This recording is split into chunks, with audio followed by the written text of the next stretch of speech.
Here, Your Majesty, we have an infant phenomenon, a remarkable child of 10. He's quite a historian, editor of our school magazine. Ah, very interesting. This, Your Majesty, is Rupert, our young editor. How do you do, Rupert? How do you do? Sit down.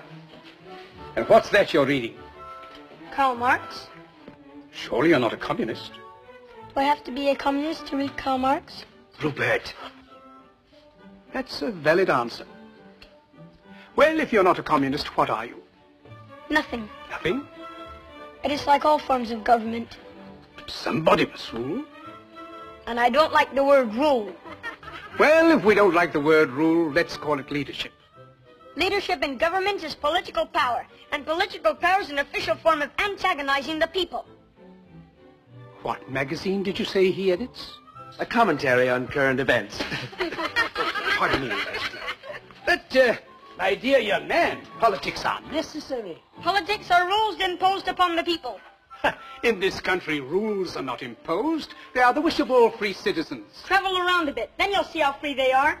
Yes, but you didn't let me finish. They have every man in a straitjacket, and without a passport, he can't move a toe. But if you'll allow me to... In a free world, they violate the natural rights of every citizen. But you don't let me fully... They have become the weapons of political despots.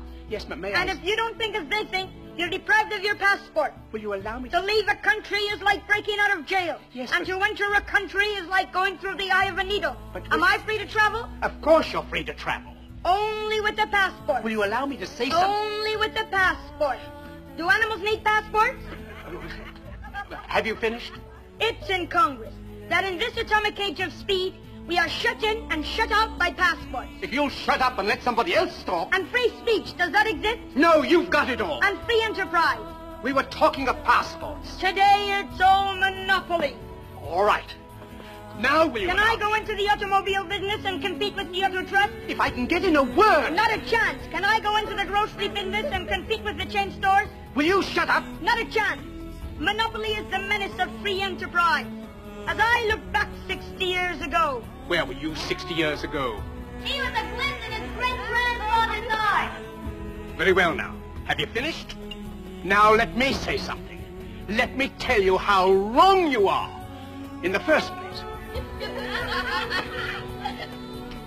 In the first place...